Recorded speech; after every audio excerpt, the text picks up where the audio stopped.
This is the third.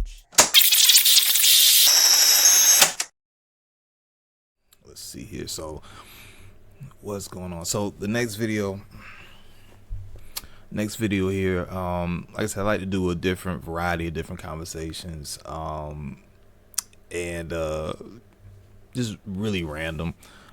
Some will be focused on business, some will be focused on, life events, news. The previous one with the Paul Anthony Joshua fight was just newsworthy. I guess entertainment newsworthy. I guess it's E News at this point. No, but travel and 9 to 5s, combinations, different things like that. I think might be an interesting topic here for those who just be up late with nothing to do. You know what I'm saying? Or you got something to do and you want to, hear your boy up here, hear me chop it up with you, give you some food for thought, or just stream a few things that I thought was interesting that I saw throughout the week. So without further ado, so this next video here I thought was pretty interesting because of the title. It's titled "Why the 2020s Are the Middle Ages." Now, I have no idea where this video is going to go. I haven't seen it in its entirety, but I'm guessing by the title that is probably highlighting that we're in a new age, or a middle age, so to speak. I guess right before the time of enlightenment, right before the time of the Renaissance era in Europe, hinting the Middle Ages. Because, the Middle Ages really refers to what's going on in, what would that be considered, like Northern Eastern Europe, or Europe as a whole, because it was after the fall of Rome. It's when it fell into the Dark Ages, Middle Ages, things like that. A lot of uncertainty, a lot of religious turmoil and confusion, a lot of political discourse, things of that nature. This does not mean the whole world was dealing with that. Sometimes we always have a Western lens. It doesn't mean that on the continent of Africa or in India or in the so-called Middle East, or the Fertile Crescent area, where modern day Israel and Iran, Iraq and those places, the UAE, things like that, where they were stations, that they were in that area, region of the world, that they were going through a dark ages. I think they were doing pretty well. It was right before the fall of their peak, if you want to say, because if I'm not mistaken, this is still, the Moors were still, I feel like I'm giving a history lesson. I didn't even click on the video, but just going off of recollection, the Moors were still in Spain and parts of southern Europe. And the Moor is a very ambiguous term. Not going to get so much into that because I'm not sure where this video is going, and that's a whole nother conversation. It gets a lot of people testy. But so it's pretty much a pivoting point in not just human history, in human history, and more specifically European history. So I'm assuming he's portraying that era to now and saying that we are in our own Middle Ages. I don't know if he's going to say this with respect to the West specifically, or if it's going to be like a global shift. I'm not sure where this is going to go. That's why I love reaction videos. So let's see how he's going to break this thing down. Make sure, let me minimize my screen here, because less of me, more of thee. Less of me, more of thee. Yeah. All right, y'all. So we gonna see what Buddy has in store for us. And I'm gonna back up a little bit. I don't have the whole YouTube premium, so when the ads pop up, don't bite my head off. Y'all know this part. Y'all know this channel is about my little season of brokenness right now. I'm just making it happen, man. That's why I'm on here doing what I need to do. I'm just making it happen. So bear with me. But let's see what we got going on. Let the gentleman here expound on his hypothesis. Let's go. Do you ever wonder if people in the Middle Ages knew that they were living in the Middle Ages? Obviously, they wouldn't have called it that, but I mean, did they know that something great had come before them and something totally different and perhaps terrible was inevitably going to come after them? Actually, yes, kind of, in much the same way that we today look at the past with rose-tinted glasses and... It's interesting he says that because I don't think that's just the Middle Ages where people have those thoughts. I think that's just part of human history as a whole, that you think it's like the statement they said, you're too, what is it? You're too, I was born too late to have, experience certain parts of history, or born too early to experience the futuristic concepts. I know I butchered it, but if you get the point, somebody, if you're watching in the comment section, go ahead and hit the original quote for me. But yeah, I think that's just the sentiment for most people, most individuals in human history to think that. I don't think that's just distinct of the Middle Ages. So yeah, that they knew they were in a strange pivotal point. I mean, it's kind of like you got a coin flip chance. And what is a pivotal point? I mean, a decade. So much can happen in a decade. 60 years ago in this country, in the U.S., for those who might be watching overseas, I'm here in the U.S. I'm an American citizen. Was very different, and the 6 years prior to that was very different, and then just a tad bit past that, we had a whole nother thing going on, as far as freedoms in this country are concerned, so yeah, it doesn't take much to change the course of, society, the direction that they go, and I think many people think that in essence, and depending on your perspective of it, I think you'll be right, regardless of how you look on the feeling that you have that something's about to happen. You're about to move into another season. Whether it be on an individual level, work related, whether it be, something going on in your family, or you're just looking around, your local community, or in this case, because we have the internet, just looking at the world affairs, and looking at it on a screen, a handheld screen, and feeling that anxiety, having that existential crisis. But let me let him continue. I'm gonna see where he goes with this. Have nothing but this horrible anxiety when thinking about the future. You see, medieval people believed history was divided into 6 ages and that they were living in the 6th age, which was the final senile decaying age before the judgment. You see this in the early Middle Ages, where there was quite a lot of doom and gloom going around after Rome fell in the West. A letter written by Saint Cyprian in 250 AD, but widely read in the Middle Ages, explained that crops were failing and the rain was scarce because the world was literally an old man losing its strength. Nowadays you hear terms like late-stage capitalism all the time, and I would say pretty much all young people, at least in America, universally agree that the boomers had the golden age with cheap houses and livable wages, and we're left here with the cleanup. We also have microplastics in our plums, and nobody can afford to have kids, but... That's wild. Unfortunately, that's pretty true. Most people have a certain level of microplastics in their bloodstream.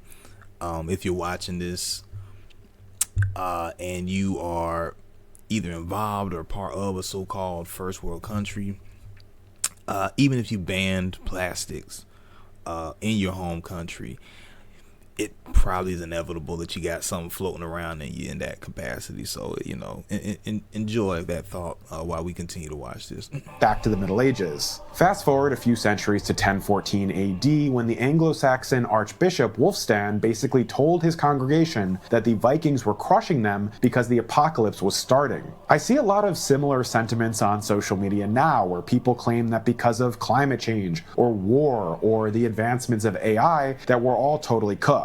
This idea of decline was everywhere in the Middle Ages. Medieval people literally lived in the ruins of the intellectual giants that came before them. They populated cities like Rome, surrounded by massive stone aqueducts and colosseums that they didn't even know how to repair. They were physically dwarfed by the achievements of the past. It seems like we're starting to feel this way about the 20th century, where we look at something like the moon landing or the supersonic travel of the Concorde. We can't seem to achieve the same things anymore, mostly because it's too expensive and there's too much red tape.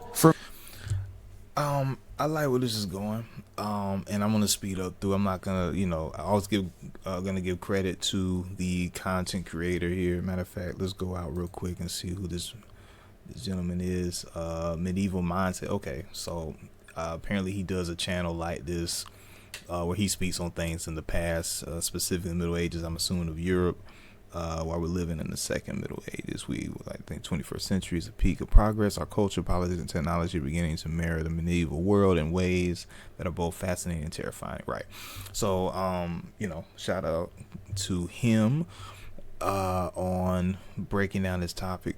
I will say this real quickly, that true, we look at the past and we're like, oh wow, everyone achieved so much.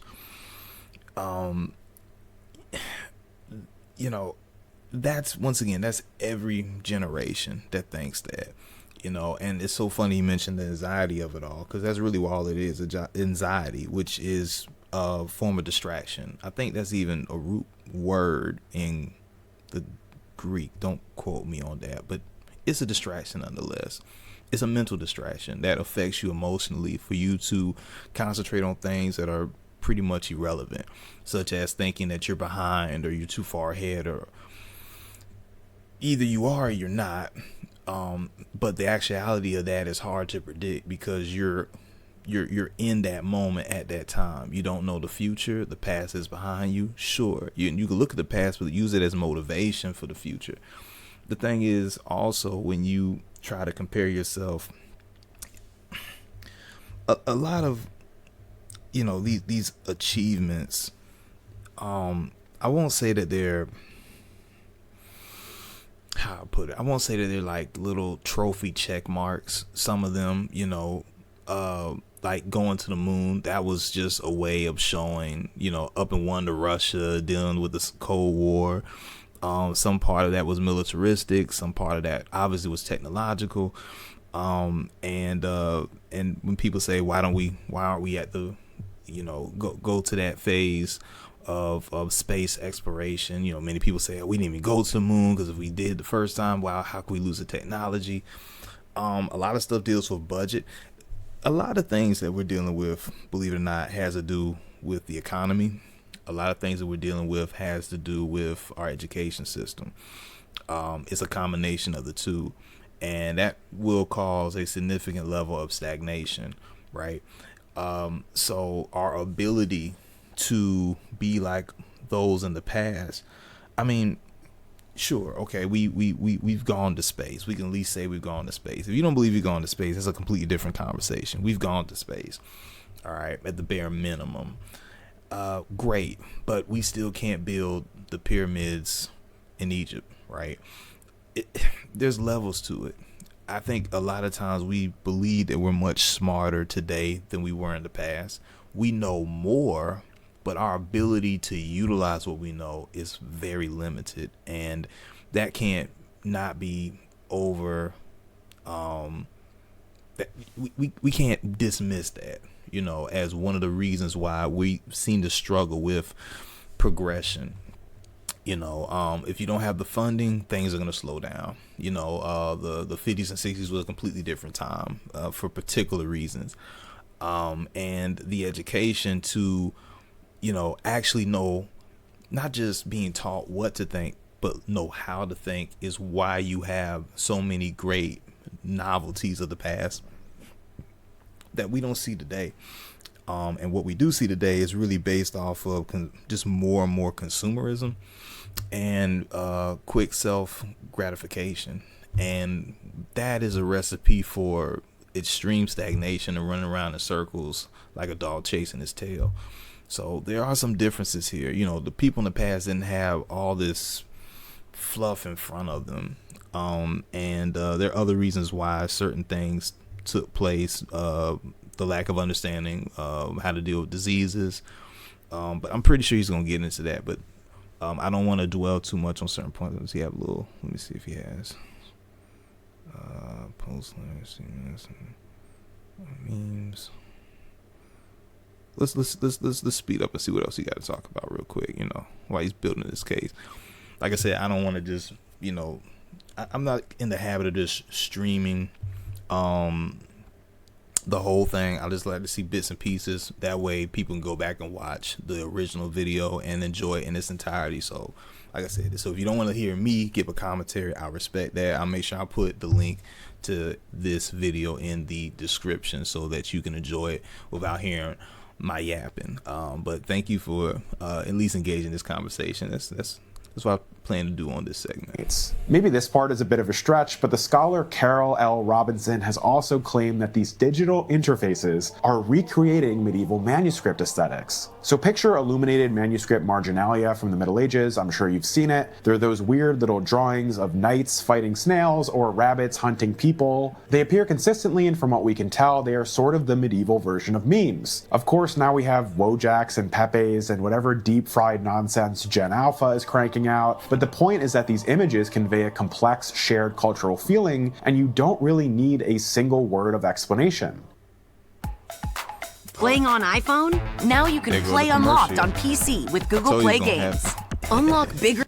If I show you a Doomer Wojak, you know exactly what it is and everything it encapsulates, even though it's just a simple image. A cool example of this is the Wild Man from the Middle Ages. He's depicted as this furry humanoid creature that hangs out in the woods and creeps around at the edges of the village looking for someone to snatch. He shows up in drawings and paintings and even in carvings on church walls. There's some debate as to what exactly he represents, and he might be part of a lineage of cultural wild men that goes all the way back to the character of Enkidu in the Epic of Gilgamesh. But the general consensus is that he is the visual embodiment of a shared cultural fear of civilization deteriorating. There were certainly...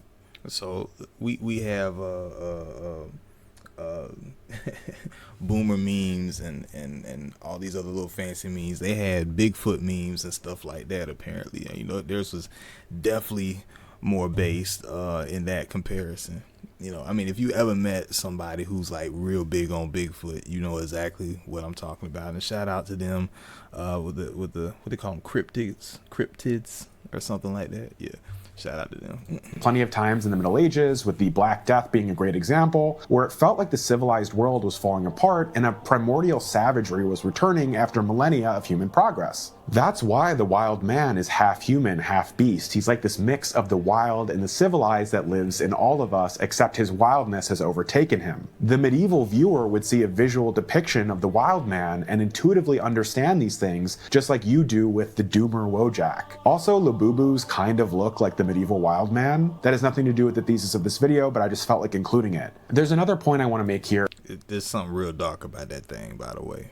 If you know, you know. There's something real dark about that thing. That's a whole nother conversation. But continue. About how our online culture has become unmistakably medieval, but I feel I have to clarify that I'm not making any kind of political statement here. This channel is purely historical. Before we do that, just a quick plug. If you like my content, which... Shout out to him. We got a little Patreon on here. You know, shout out to anyone trying to make a little extra money. Let's see here. What we gonna get to? End of facts or rumors. Let's see where this goes. Was really this massive technological leap forward, but in some ways was also the beginning of our slide back to the Middle Ages. We assume nowadays, or we did until quite recently, that facts and objective journalism are the norm. Ask your parents about this and they'll tell you something interesting, or for my audience that's old enough to remember, but if you heard something on the evening news or read it in a newspaper, you generally accepted it as fact. This is part of the boomers' problem, by the way. I'm not picking on anything generational. This is not me picking on my baby boomers. I can't. My parents are baby boomers. I love them to death. But I have definitely heard out the horse's mouth, if it didn't come from a mainstream or a professional looking media source, they not believing it. But if it does, they like, ooh, it gotta be true. I mean, it's on the news, right?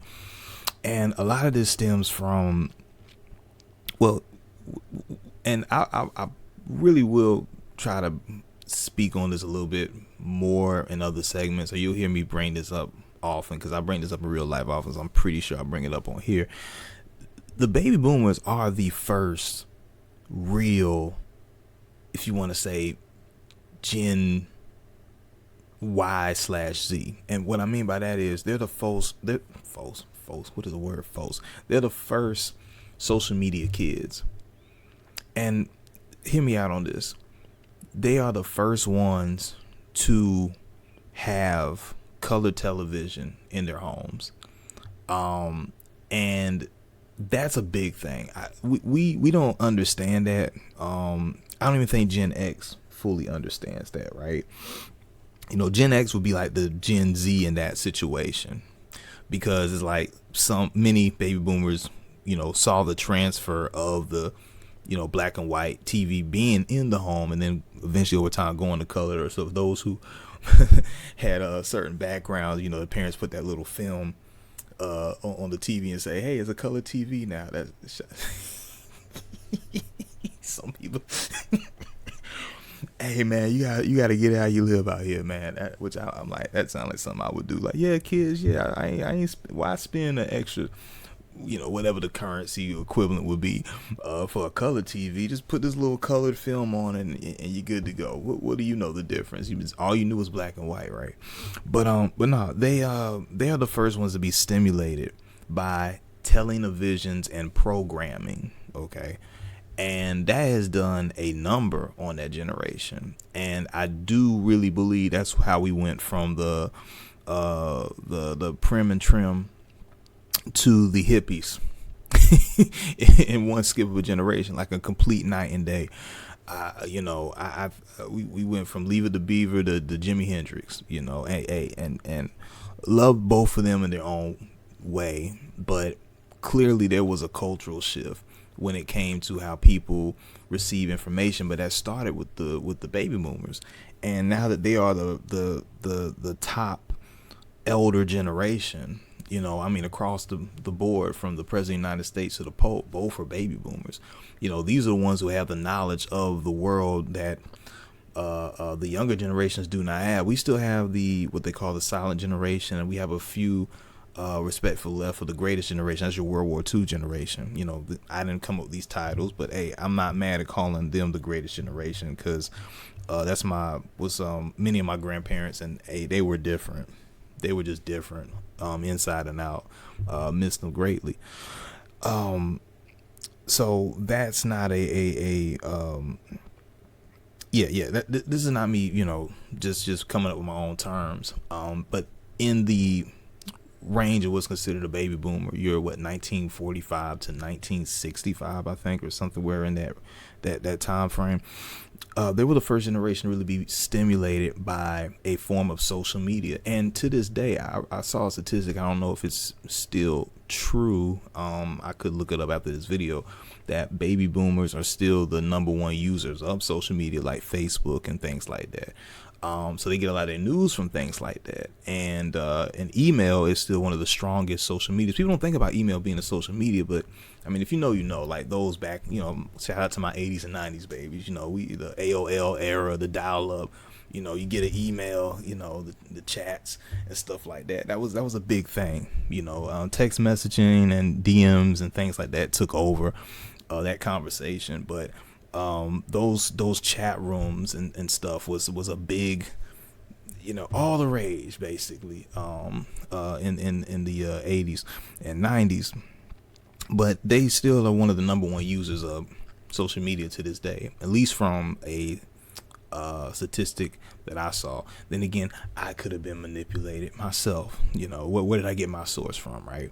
But it's interesting that he mentions that. But let me see what else he's got to say. Scholars argue that what has been called the era of print, generally from around 1500 to around 2000, was actually a weird historical exception. In the Middle Ages, before the printing press came along in the late 15th century, information was oral and fluid and rumor-based. That already sounds a lot like Facebook to me. Information was also collective, and the truth was determined by your village, not by an encyclopedia. This actually led to some pretty awful outcomes, like the story of William of Norwich in 1144. A boy, William, was found dead, and the people of Norwich accused the local Jewish population of being responsible for the crime. They said that not only had the Jews killed William, but they had also ritually tortured and crucified him. This legend, which was nothing more than an ill-intentioned local rumor, became a cult, and William took on the status of a holy martyr. This exact sort of thing has happened throughout. So, on my first segment already, we talking about the Jews, right? It's interesting, man. History does really repeat itself. You know, misinformation, doubling down on certain groups of people. And look, I'm all about criticism where criticism is due, but I just find it very interesting how there's some very, very telling parallels that he's bringing up right here for sure. Out the world in the last decade or so, solely because of misinformation spread on social media. The Rohingya people are a Muslim minority group in Myanmar, and maybe you've already heard of what I'm about to say. For people in Myanmar, Facebook was their only way of accessing the internet, and it came pre-installed on their phones. As you probably know, the Facebook algorithm favors engagement, and negative emotions drive engagement, so it wasn't long before Facebook in Myanmar was full of hate speech against the minority Rohingya. This led to rumors that were pretty similar to the one about William of Norwich, like the 2014 rumor that a Muslim man had sexually assaulted a Buddhist employee. The military in Myanmar realized they could use this, and they set up hundreds of fake accounts to flood Facebook feeds with propaganda. The eventual outcome was the ethnic cleansing of almost 7,000 Rohingya Muslims. Yeah, and they still going through some issues to this day, for sure. Yeah, definitely something to look into for that case. Let me see what else he has going on. Private warlords. Alright, let's see what we got going with private warlords. Then we got a video game advertisement. Go there. For the last 300 years or so, only the state was allowed to wage war. Maybe you've heard of the state monopoly on violence. Generally, one group in one place isn't declaring war on a different group in a different place. The nation of Germany is declaring war on the nation. Hey, go back to that scene real quick, man, with the horses. That's some wild stuff. Can you imagine? I mean, look, I ain't gonna tanks and helicopters and you know, machine guns. Sure, you know, snipers off the roof. I mean, all kinds of modern warfare that we've been experimenting with since the World Wars is definitely horrifying. But I mean, this is still pretty crazy. Heard of the state monopoly on violence? Generally, one. Look at that. You imagine you didn't even you just feel the earth shake. You look up and uniformed men on white horses. The horses are uniform. Everything's uniform. Coming at you, you know, with swords and the camp. Boy, I don't even know. I don't even know what to think. That still is pretty horrifying to me. I don't know. Call me old school. I think they anytime you see just hundreds of men, thousands of men rushing you in battle, and you got people who will still charge them and say, I'm gonna die, you know, on my shield. Hey man, we got different warriors. You know, y'all thought PTSD was just a modern thing. These guys didn't have no VA. You know, y'all complaining that VA don't work. Hey, they didn't even have a VA to talk about. They didn't even have a VA to talk about, man. Like that's truly horrifying. Group in one place isn't declaring war on a different group in a different place. The nation of Germany is declaring war on the nation of Poland, for example. This is yet another norm that is starting to break down and return to a more medieval way of doing things. You see, back in the Middle Ages, kings generally didn't have standing armies like we do today. Sure, the nobility were trained in warfare, but there wasn't just a huge group of salaried warriors associated with a specific kingdom, just kind of chilling and waiting for the next battle. We can look at the free companies who were used extensively in the 100 Years' War. Obviously, the war was fought between the English and the French, but the free companies were usually made up of men who didn't come from either place. They were mercenaries from Germany and the Low Countries, and they fought for whichever cause paid them the most. We can also look at John Hawkwood, the famous mercenary leader in Italy in the 14th century, who would literally swap sides and fight against the entity he was just fighting for if the other guy offered him more money. This was the nature of medieval war, and during peacetime, these mercenaries caused a lot of trouble. Imagine you're an English king and you hire a bunch of German guys to go do some killing for you in France. They're successful, leading to a 5-year ceasing of hostilities. Now you've got a bunch of bored, violent, well-trained warriors just hanging out in France with nothing to do. Scratch that, they have something to do, which is raid and pillage, and that's exactly what they did. We're seeing a similar change. Interesting. You know, like I said, it's the whole theme of this is really just, there's nothing new under the sun. And I think he's making a good case, you know, for his video. But at the end of the day, there's nothing new under the sun. How I'll put it, our ability or inability rather to transfer soldiers, veterans specifically, into civilian life or back into civilian life is not an easy thing. One reason is because you are always a soldier. Once you become a soldier, you die a soldier, even in retirement. You know, it's not a, oh, I was a soldier. No, you are a soldier. You know, my father is a soldier. You know, just because he's been retired for, at this point, longer than he was in service, and he was in service for a minute, that's just what he is. And, you know, it's not even about, you can't take it from or whatnot. It's what they've instilled into you. When you've instilled the concept of becoming a war machine, and, you know, a lot of people get the false understanding of what the military actually is. They'll tell you, oh, it's for education and seeing the world, and, oh, you know, we'll help you with your medical bill. Like, you going to war, like that's what they training you for. They're training and hoping we can get busy. Okay, they talk about the Air Force all they want. Let something go down, they gonna put that M4 in your hand and say, go out there and be all you can be. All right, don't let these folk fool you about what this really is. That's why I have respect for my soldiers and my military community. I really, really do.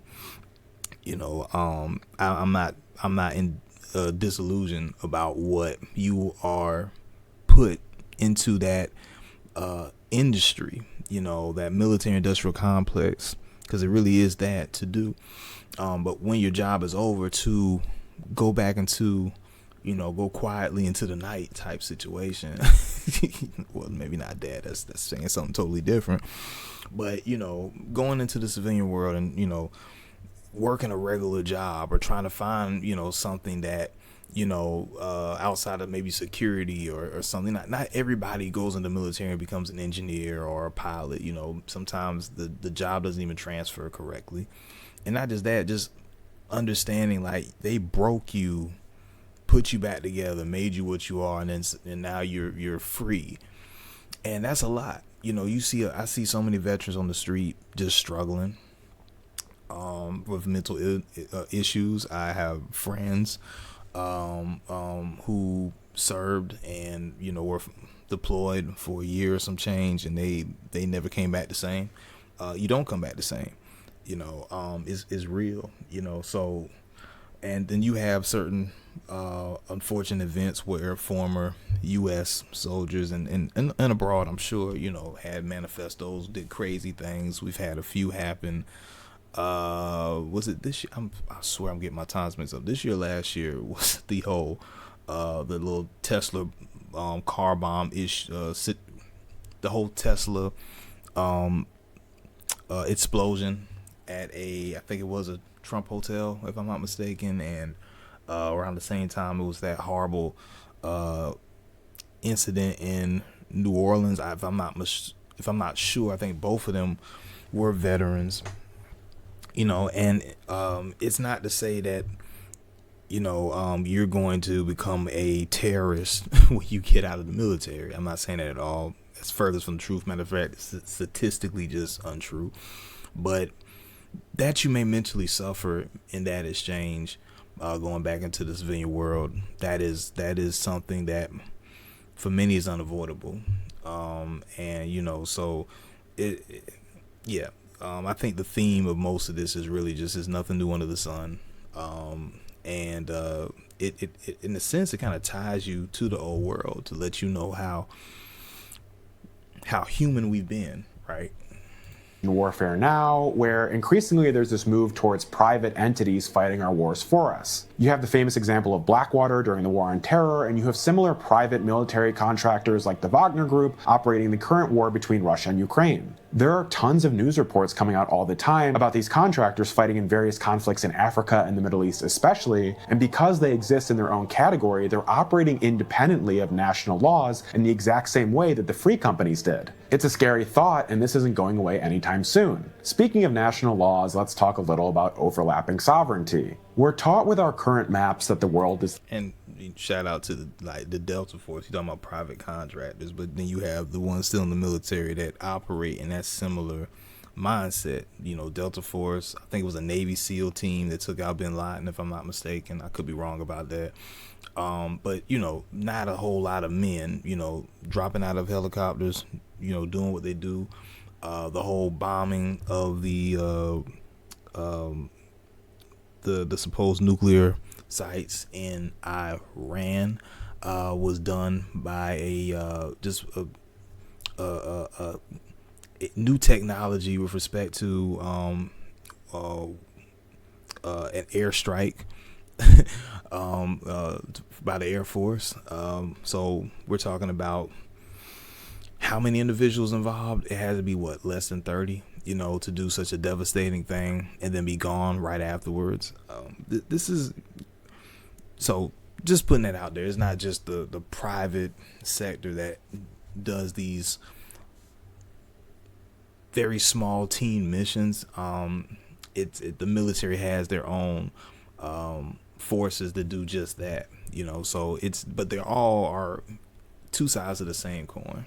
This coloring book where you have to stay inside the lines of your country that you live in. But if you look at a map of who owns your data, who defends your bank account, and who controls the satellites over your head, those lines start to disappear. In a way, we're moving back into something like the Holy Roman Empire, where you serve 5 masters and none of them agree on the rules. Let me dig into this a little more. In the year 1990, let's say, if you were standing in Paris, you were subject to French law, period. This system was created by the Peace of Westphalia in 1648 to stop wars of religion. Prior to this, in the Middle Ages, the map looked more like a Venn diagram. If you were in Paris in 1300, you were subject to the King of France, but also the Pope, maybe even your local guild. These authorities overlapped and competed and usually tended to ignore each other. Now, in the 21st century, we have sovereignty being eaten from 3 directions in a similar way to what medieval people experienced. You've got supranationalism, so for example, the EU passes a law like USB-C mandates, and suddenly Apple, a US company, changes its phone design for a user in Missouri. The sovereign US government didn't pass that law, but US citizens obey it. In the Middle Ages, you had free cities like Venice and Lubeck that cared more about trade with each other than the places that they were technically inside. We have that now too, and London and New York have more in common with each other than the rest of the country they exist in. Parag Khanna, the author of Connectography, argues that global supply chains now matter more than borders. A banker in London is... Global supply chains, well, how'd I put it? Trade matters, period. I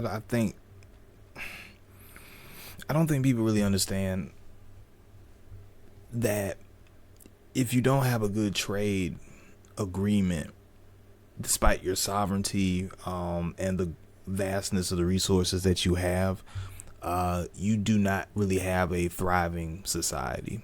You know, every ancient culture that was significant in the scale of production, meaning infrastructure, projects,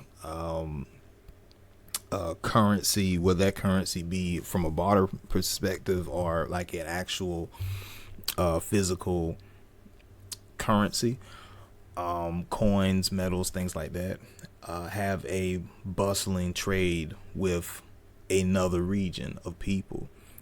We can go back to ancient Egypt, Babylon, whatever you want to, bring into the conversation. And based off of trade and currency is where you're going to have people who are going to pay more attention to that in a manner that could undermine authority.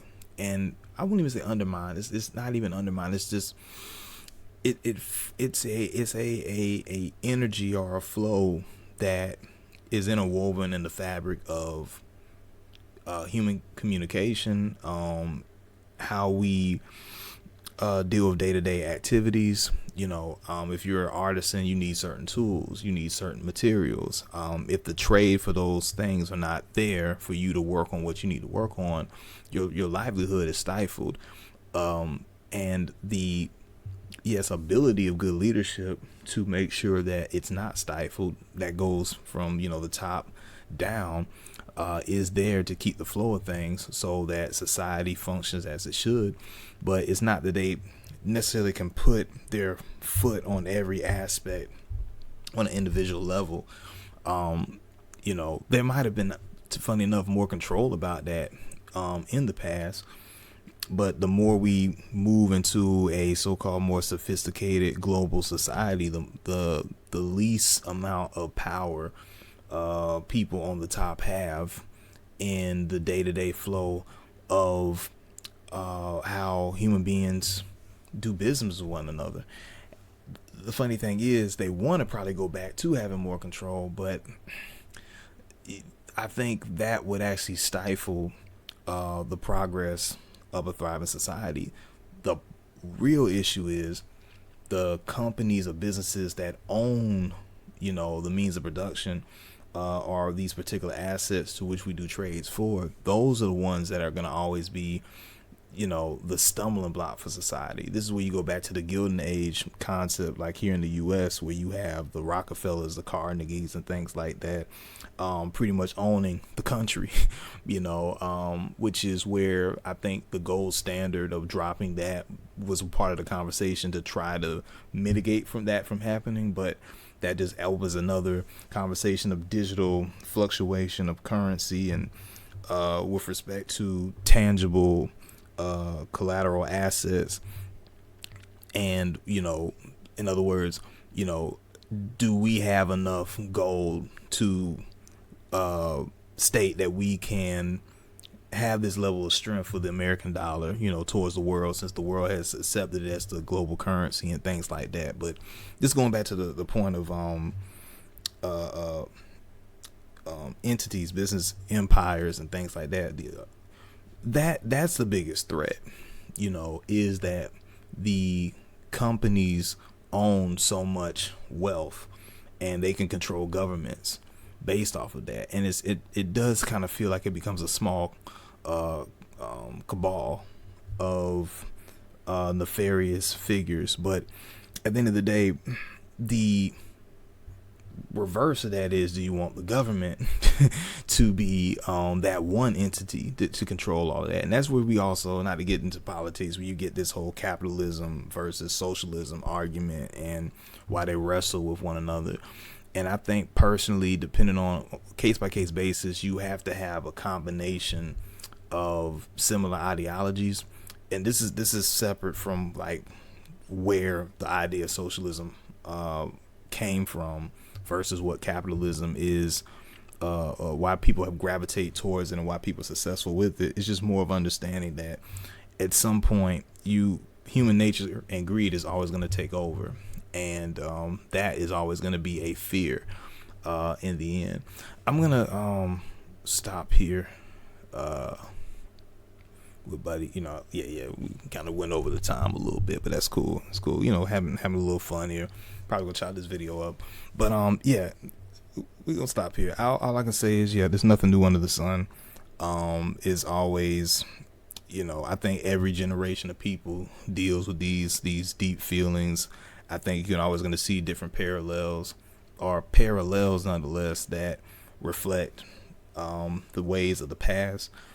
I think people need to understand that a human being living 1,000 years ago is still a human being. If you took that person, whether it be a man or a woman, and you brought them here and they had no knowledge that they were of the past, and you raised them here in the present, whatever society or culture you raise them in, they're going to pretty much be the same. It's not an intellectual difference. Hell, they might be even smarter. I think we've dumbed ourselves down a lot. From environmental factors to cultural factors and things like that. So, but good conversation nonetheless. Hopefully y'all enjoyed this segment. Like I said, more to come in the future. I go by the name Jimmy E. I don't think I even mentioned my name, but if you do not know who I am, that is who I am. This is Jimmy E TV, the third shift. Y'all enjoy the rest of your evening. Peace and